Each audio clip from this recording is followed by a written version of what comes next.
and welcome to All Things EAP, a podcast produced by practitioners across the globe and hosted by BALEAP. It provides a fun and friendly look at every aspect of EAP, helping you keep up with the latest developments and building an inclusive and equitable community around the world. Following the BALEAP values, we hope to be collaborative, professional, developmental, and inclusive. Each episode will dive into an aspect of EAP with discussions, reflections, and insights from practitioners in different contexts. Whoever and wherever you are, we hope you find this podcast informative and insightful.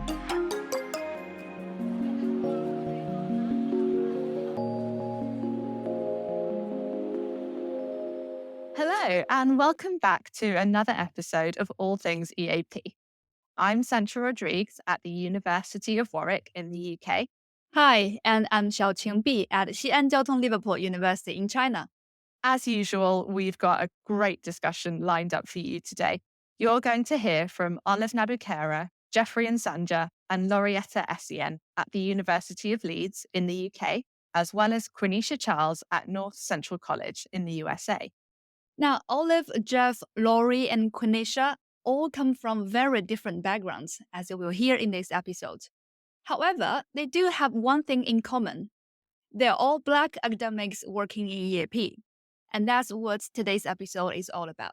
I know we both really connected with this episode. Xiaoqing, which part stood out the most to you? The part when Olive spoke about intersectionality, the idea that it's rarely just one factor that shapes our teaching experiences and the practice, but rather a combination of multiple elements.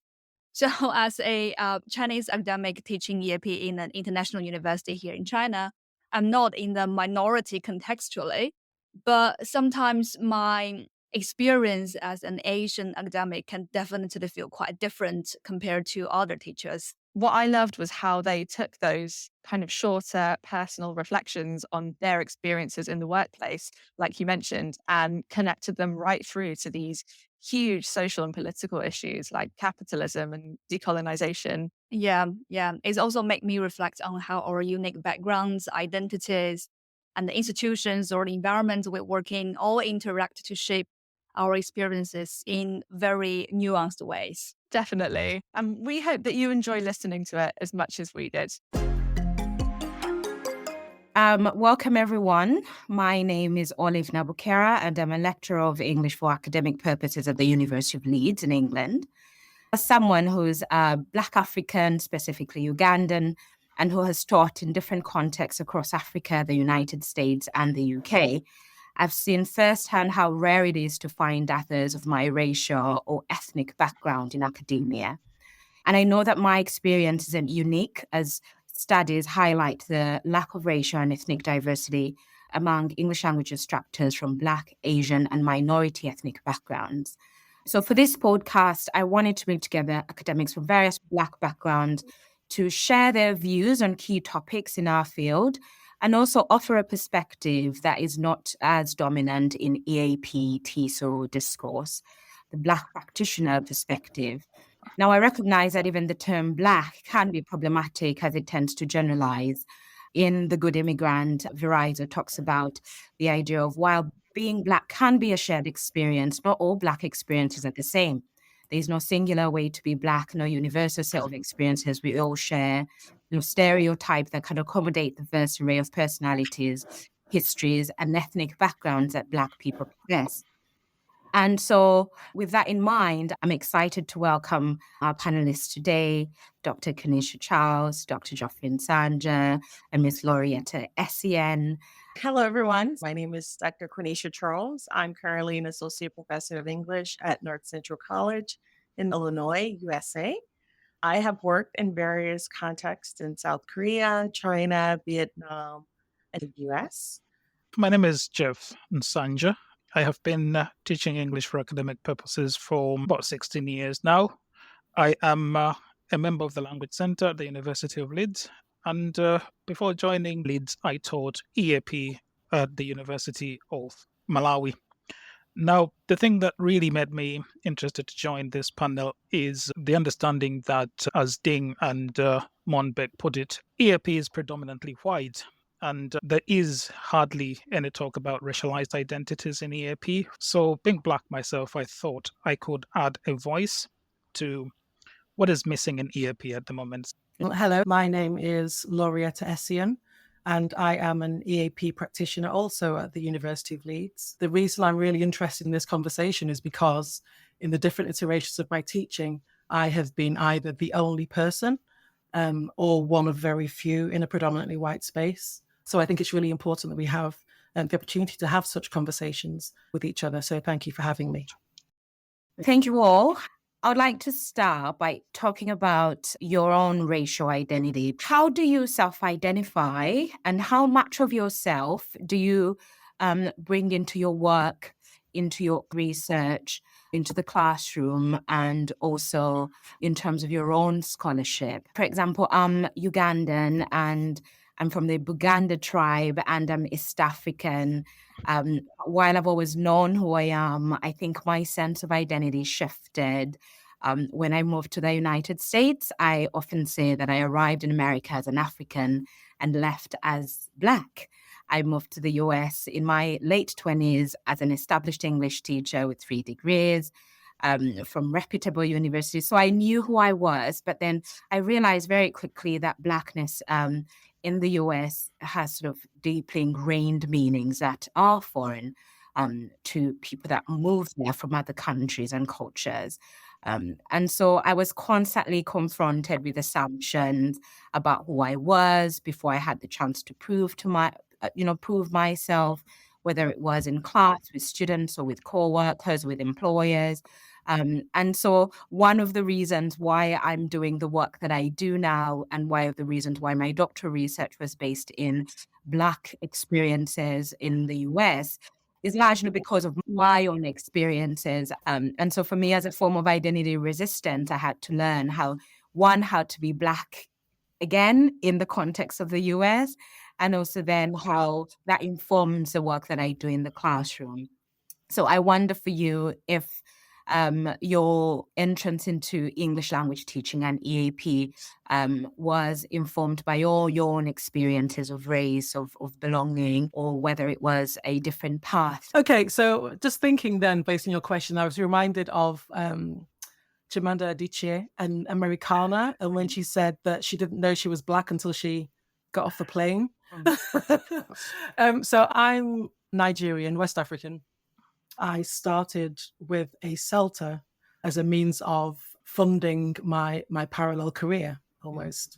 I never set out to become a teacher. In fact, being Nigerian, my options were not education. Teaching was never really an option that was offered by my parents. It was the typical, accountancy, business, law, or medicine. When I start to think of it now, I think one of my issues was when I was applying for jobs abroad, and I was applying for positions and I had to put my picture on the applications, and I just never was getting any interviews, and I just didn't know why.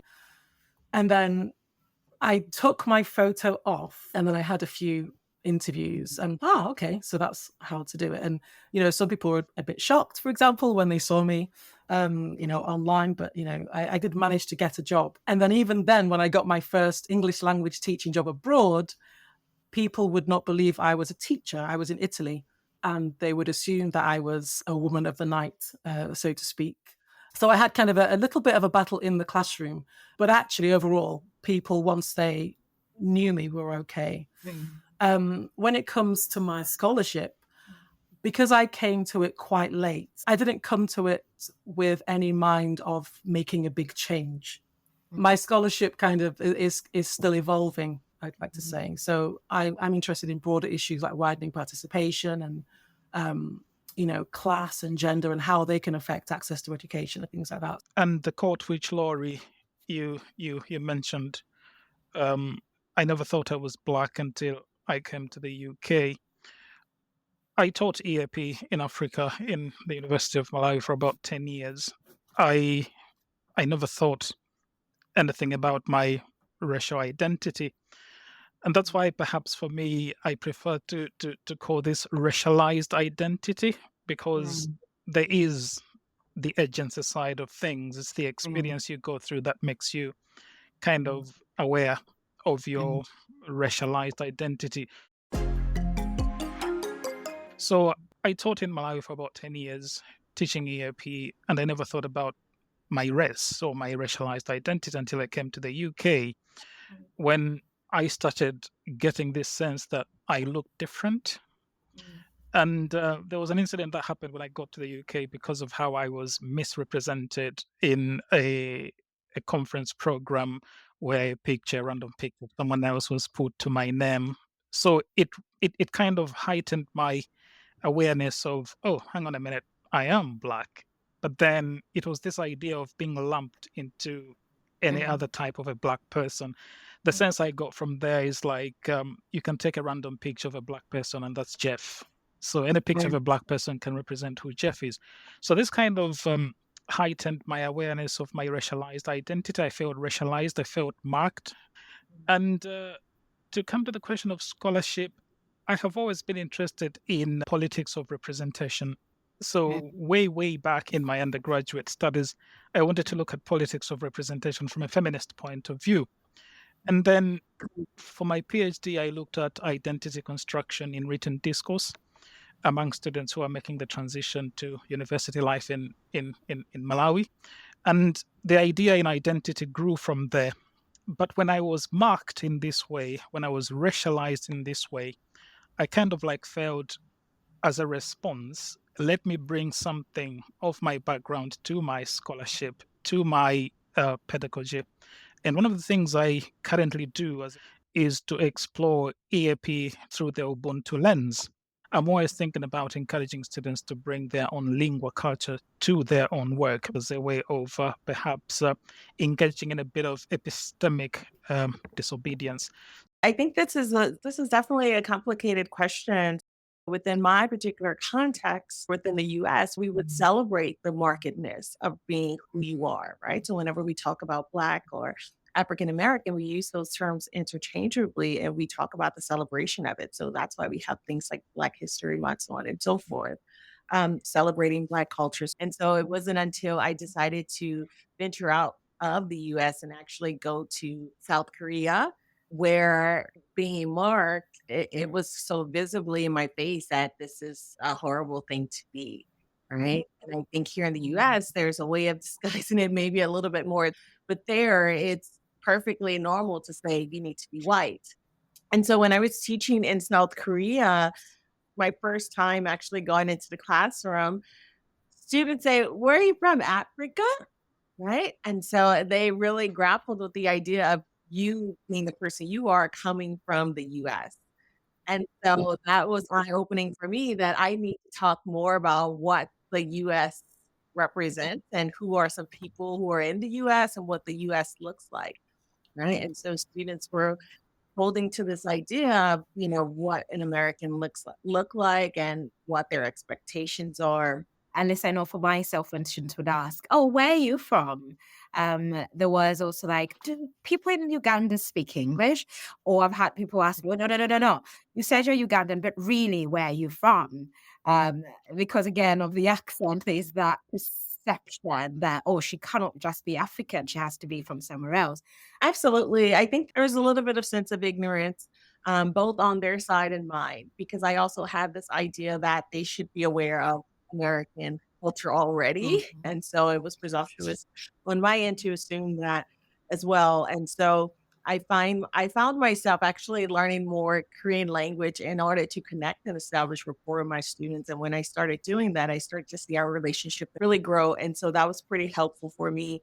However, when I actually started to look at the linguistic climate of what does it mean to be an English professional in the global context, particularly in Korea, and I started seeing these marketing strategies, right? And so to have a white base or to be white, this was closely tight knitted with a marketing strategy to get more money. And so, I'm laughing because it's the audacity of people. So some people would use faces of foreigners and just put it on a billboard and market their schools, I would hear some colleagues saying that they found their picture somewhere without their permission just to get money from people to come study English with a foreigner, right? And you start to realize how English is a symbol for everything. It's a symbol for marketing purposes. It's a symbol for power. But also you start to realize how many people are exploited, right? Just for the English language, for the money. And so I particularly looked at the lens of individuals or teachers who identified as Black or African American. That was a part of my research. What was happening in the classroom? Were they being introduced to any type of racialized discourse in terms of being asked, where are you from? Why is your skin Black? And so I just wanted to hear about these other experiences because I had a strong feeling I couldn't be the only person in South Korea who was having this experience.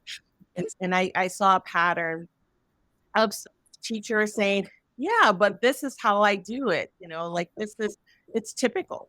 So they were normalizing this is something that you probably can come to expect. But it's more so what you do with these types of, type of microaggressions when you're faced with it. What do you do? Do you educate students? What do you do with that information? And so I started exploring ways in which we can think about pedagogical strategies in education, right? And I was also mindful of my position, still being an American and a Westerner to some people coming over and suggesting this is what I think is best for you to do in order to accommodate those who are coming in. And people were looking at me like, you already have a lot of power. You are speaking the English language. And so when we start talking about these ideas of diversity, equity, inclusion, to some people that's viewed as a luxury, right? Whereas we're just trying to learn the English language. We don't have time to think about diversity, equity, inclusion. I was sort of thinking about the idea of intersectionality, where most times it's not just about a race for the teacher. It is also issues to do with nationality and age and gender. So then layering does definitely play a part in sort of our experiences. Absolutely. So it's like, what's my foundation on this? I try to approach everything I do now through the lens of love as a method. And that's one of my recent articles that you can find in TESOL Journal.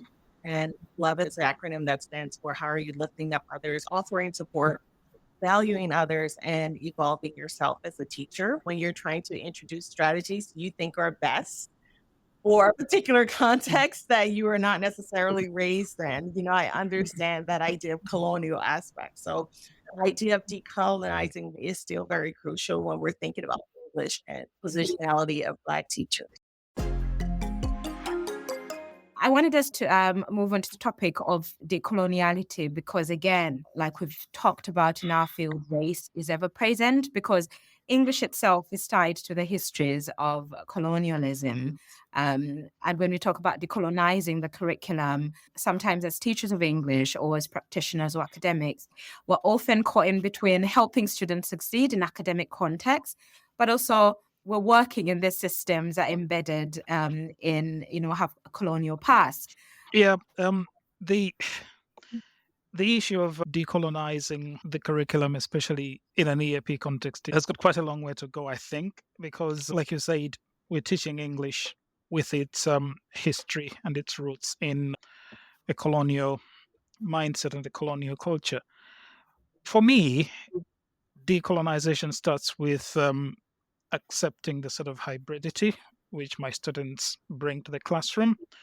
I try as much as possible to move away from normative assumptions about what is correct English. Mm-hmm. I know I'm teaching EAP, especially International Foundation. We ask students to write a reflective essay, but it's based on a very Western-centric framework that doesn't really account for the collective reflection that in some cultures it's more collective.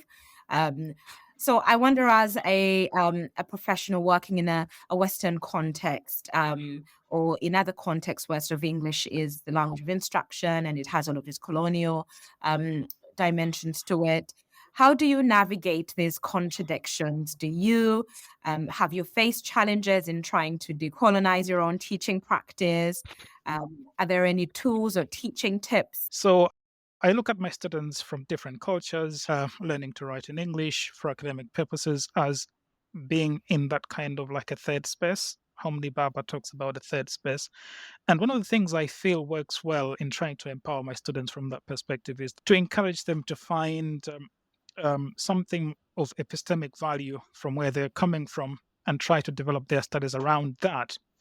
And of course, citing my own example of using Ubuntu in my scholarship kind of drives the point home when I talk to my students. So for me, when it comes to trying to decolonize EAP, it's about encouraging this kind of hybridity, making students feel comfortable to bring this hybridity to the fore in terms of the sort of linguistic and epistemic resources which they're using in their knowledge construction. So it's not just about the normative way of speaking, for example, or the normative ways of writing, because I look at writing and the sort of writer voice as the sound of the person on the page as part of their accent. And I do try as much as possible to encourage them to say it's okay to sound the way you would want to sound.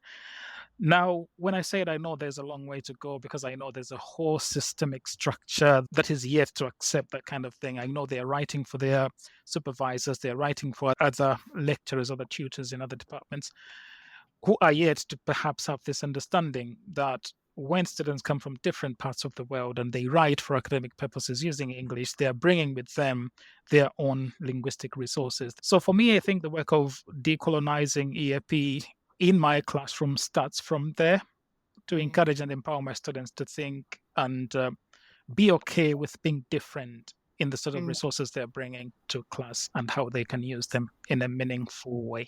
I agree with Jeff. I think there's definitely a long way to go.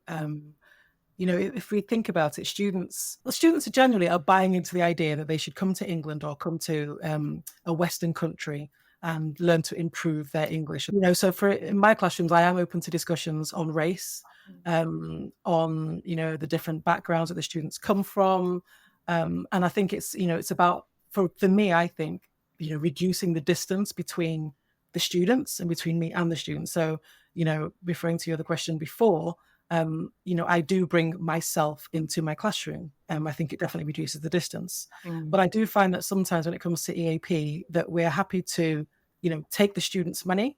Like we'll take your money, but we don't want your culture. That is kind of a strange, strange thing there. So, you know what I mean? So we're happy to take your money, but we want you to kind of disregard your cultural norms, the practices that you've essentially, worked with for the majority of students, 18 years of their life, and just disregard that. But I do think also as well the problem, I think, or the difficulty for me is that, as Jeff says as well, that you do have to consider who the students are writing for. For example, assessments that they have to do. I do remind them that regardless of this sounds terrible, regardless of where you've come from, you do have to remember who it is you're writing for. So do your work, get your paper, but keep hold of yourself where possible.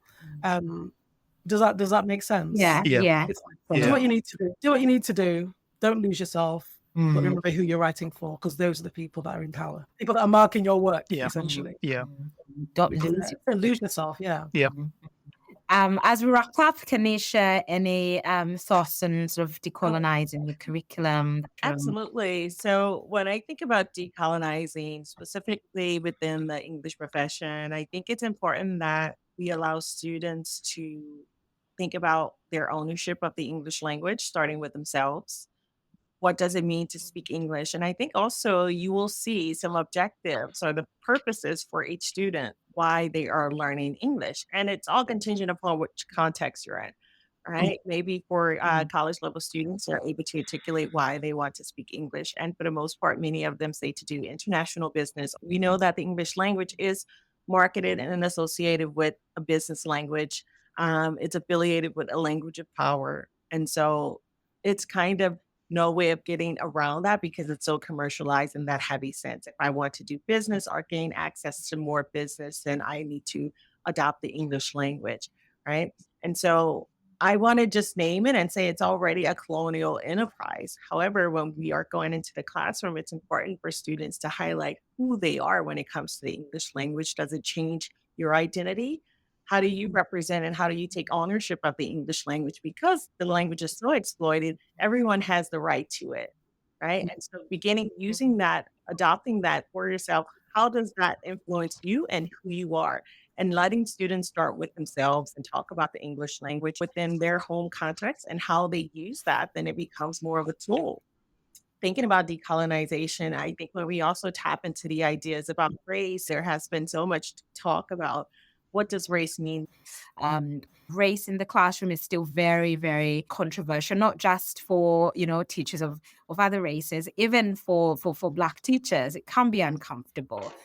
We do not know where to begin or where to start or in what ways, how much we can discuss it, especially within the context of EAP when we're preparing students for academic work at UK universities, for example, in my own case. We know that in terms of biologically, it's really not existent in terms of who we are, but people tend to rationalize it as talking about the human race. Now we're operating in an age of technology, AI. It's important for the human race to exist. We don't want to be replaced by these digital beings or, whatever you want to call them, but we're also aware of how it's socially constructed and how it impacts people of color. And so there was a lot talking about the whiteness of AI and what that means, but we're noticing a shift in ways in which we talk about race and whiteness and how that still tends to place white individuals on a pedestal. And we need to decolonize that way of thinking as well. Yeah. Well, but I'm so thrilled that we had this conversation. I think it is very, very important, especially now when we're sort of having these conversations and on positionality and equity and diversity and inclusion. It has been a pleasure. Back on the 1st of November, the University of Portsmouth hosted a professional issues meeting on issues and challenges in materials design. Michelle and I went down to Portsmouth from Leeds to attend, and we were really, really impressed with the range and depth of discussions taking place on our principles and practices for materials design. Whilst the keynote address from Nigel Harwood examined how we research materials, from their content and consumption to their production, presenter talks and workshops covered a wide range of topics, including theoretical and sociocultural approaches to materials design, the place of digital accessibility and artificial intelligence, in sessional experiences and collaborations, ethical considerations, and even approaches to paraphrasing in EAP materials. It was a great day, so we wanted to share some reflections with you. These come from the event organiser, Alex Prunian, and an event presenter, Kelly Webb-Davis from the University of Oxford. Here they are looking back at the event.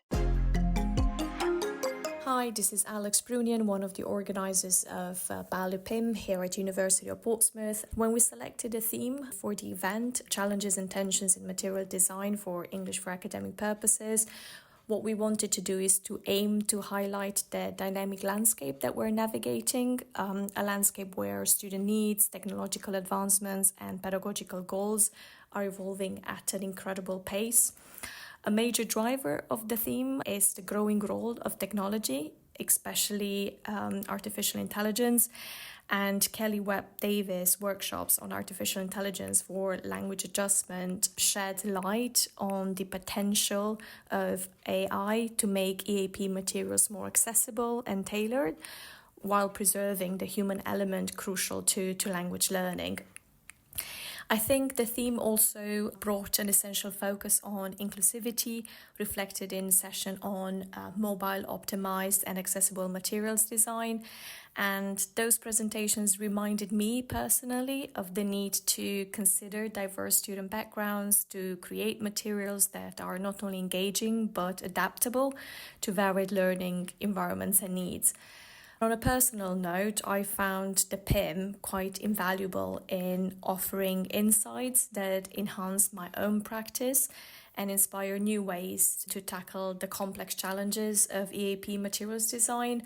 And I hope that by organising this event has given others this platform to share good practice, but also to reflect on the potential challenges that we are all currently facing. I had a great experience at the BALEAP PIM for materials design back at the beginning of the month in Portsmouth. In particular, I really noticed how people were grappling with the kind of changing digital landscape and all the affordances and challenges that brings to materials design. In particular, I really liked a talk by Amy Aisha Brown and Ella Ballinger. They were describing how they brought a kind of top-down systematic change to making materials accessible and educating the people in their institution about how to go about that. And I also really like Laura Richards' talk, and she was addressing AI, which is obviously a really disruptive technology in materials design and just in general. And I really liked how she was thinking about prioritizing the skills that students need to learn now and how that's changing and how that will change curriculum design. I promise I didn't pay Kelly to say that. Many thanks to Alex and Kelly for sharing their reflections on the PIM. If you'd like to know more about the talks that were given at the event, there's a link to the final programme with all the abstracts and presenter bios in the show notes for this episode. Thank you so much for listening to All Things EAP. We really hope you've enjoyed it and that you've found something interesting or useful in it.